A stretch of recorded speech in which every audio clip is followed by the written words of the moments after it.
How's it going, everyone, and welcome back to Rangers Rundown. A roller coaster of a game tonight against the St. Louis Blues. Buchnevich coming back to Madison Square Garden for the first time since he was traded, so let's get into it. Chytil is back in the lineup after missing 3 straight games. The first one was due to sickness. I don't think Gallant was happy with Chytil's play, so he took him out kind of like as a timeout. But he's back in the lineup, and was he effective? At points. He was noticeable at points, so not a bad game for Chytil coming back. Rooney, his 200th game. Unfortunately, he would go to the locker room. When did he go to the locker room? About halfway through the second period, Rooney went to the locker room and he would not return, so he most likely has an injury, and maybe he's out of the lineup Friday against the Devils, but we'll have to see. Kreider, Zibanejad, Lafreniere, Panarin, Strome, Hunt, McKegg, Chytil, Gauthier, Goudreau, Rooney, Reeves, Lindgren, Fox, Miller, Truman, Nemeth, Schneider, and Shesterkin in net. Good save 2.5 minutes in from Shesterkin. 4.5 minutes in, Miller, open shot from the slot. First line with a very good shift. 5:19, Hunt takes a very bad boarding penalty, but 14 seconds later, Tarasenko would take a high sticking penalty to cancel out that Blues power play. So we get 1 minute and 44 seconds of 4-on-4. Buchnevich almost deflects the puck into his own net on a Zibanejad pass. Kyrou strips the puck for a breakaway, and then the Rangers have a brief power play after that 4-on-4 is over. Rangers getting trapped in their zone way too much at the beginning of this game. Blues just way better at winning those board battles and taking the puck away from the Rangers. Lafreniere misses a shot initially, but then he fights to the front of the net for a rebound, looking for a rebound, and he finds one at 8:55. Lafreniere scores his 13th goal of the season, which is a new career high for him. 12 goals last year. He just scored his 13th, so good for him. St. Louis goes almost 10 minutes without a shot on goal in this first period, from about 14.5 minutes left to about 4.5 minutes left. St. Louis, no shots on goal, but they storm back in those last 4 minutes and end up leading in shots to end the period. Shesterkin makes a save while on his side, so he playing very well. Only 1 shot for the rest of the period since Lafreniere's goal. So from 8:55 to the end of the period, Rangers only had 1 shot. St. Louis storms back. The shots end up being 9-8 in favor of St. Louis, but Rangers have 11 blocked shots already. In the first period alone, they end the game with 23, so they would add another 12 to that over the next 2 periods, but blocking shots like crazy. Just under 1 minute into the second period, Zibanejad saves a goal, so it gets through Shesterkin's 5-hole, and it would have slid straight into the net. Zibanejad was there waiting for it, very calmly clears it out of the crease. 2:20, Reeves takes a very bad interference penalty, but no shots on goal for the Blues. Reeves gets out of the penalty box and springs Kreider for a partial break, but he would not score. Second line with a great shift, and then fourth line generates a little bit of offense shortly after that. Shesterkin stops Tarasenko all alone in the bottom of the circle.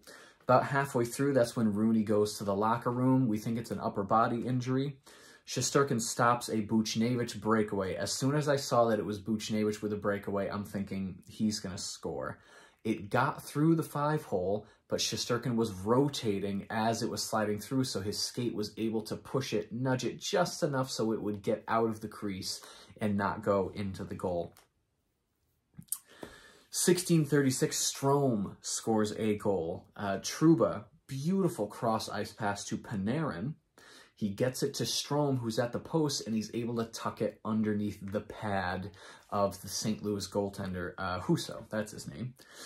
So Rangers go up 2-0 late in the second period, and you're thinking, okay, this is a great position to be in, and then everything just falls apart. 17:30, O'Reilly scores a goal. Second line has a pretty good shift after that, but 18:37, Barbashev would score a goal. You're thinking, okay, it's tied 2-2, 2 late goals from the Blues. Just get to the intermission and get some momentum back for the beginning of the third. Oh, 1944, Perron scores a goal. 3 goals on 3 shots in 2 minutes and 14 seconds to lead at the end of 2 periods.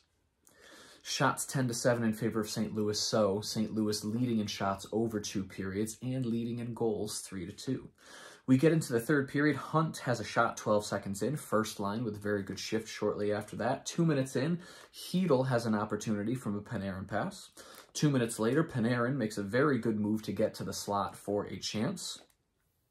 And then at 7:27, finally, how many games into the season are we now? 52, I think. 52 games into the season, Nemeth scores his first goal as a Ranger, and it was a doozy. Husso dove to make a save, and he ends up out of the blue paint, so the net is empty. And Nemeth flings it at the net. I think it was going to go wide, but it ricochets off of a St. Louis player, then off the post, and into the net. Now, Hunt had bumped into Husso's head, but he had taken himself out of the crease on his own volition. So he dives, slides out of the blue paint. He is allowed to be bumped now because he's the one that took him out of the crease. Hunt bumps him. Husso says, what the heck? But rules are rules, and Nemeth gets his first goal of the season, and Nemeth ties the game for the Rangers 3-3. 9:52, Parayko takes a delay of game penalty. A Zibanejad one-timer was stopped, but the Rangers do take a timeout with, I'll say, 45 seconds left in the power play. And at 11:40, Kreider scores a power play goal, his 35th of the season, to put the Rangers up 4-3, back in the lead of this game. 17 seconds after that, Trouba lays a very solid open ice hit on Kyrou, and Schenn does not like that, so they fight, Schenn and Trouba. Trouba fell to the ice first, but I think Trouba won that fight. You could see Schenn's face was pretty banged up. 5 minutes left in the game. Chytil has a reverse hit behind the net, a very effective reverse hit, which gives him a wraparound try, but he's not able to get a good enough angle on his stick, so it slides wide. 15:34, apparently Lafreniere took a slashing penalty. It was during a commercial break that they assessed it. Igor makes some great saves. 2 minutes left in the game. The goalie is pulled.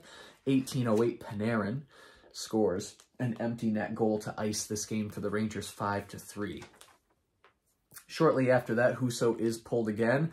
Gaudreau shoots wide of the empty net, so it could have been 6-3, but Gaudreau missed the empty net. This is the 18th come-from-behind win for the Rangers this season, tying the NHL lead in that category with the Columbus Blue Jackets. This team, I don't know. I love this team, but sometimes they just stress me out. After that second period, the pillows on my couch took a beating after the end of that second period, but they're able to climb back and get themselves a win. Shots 29-32 in favor of the Blues. Faceoffs 33.3%. The Rangers only winning 1 out of every 3 faceoffs, but doesn't matter. You can still win games with a very poor faceoff percentage. Power play went 1 for 2. Hits 24-25 in favor of St. Louis. Blocks 23-6 in favor of the Rangers. Lindgren sacrificing his body, especially towards the end of that game, took a shot off of the knee, in rough shape, getting back to the bench, so we hope he's okay. The Rangers are back in action Friday at home against the New Jersey Devils, a team who is not doing so well this season, so hopefully the Rangers can put together a couple wins in a row before they head off on a 4-game road trip starting Sunday. If you enjoyed this video and you'd like to see more videos like it, be sure to hit the subscribe button. Thank you so much for watching, and I will see you in the next rundown.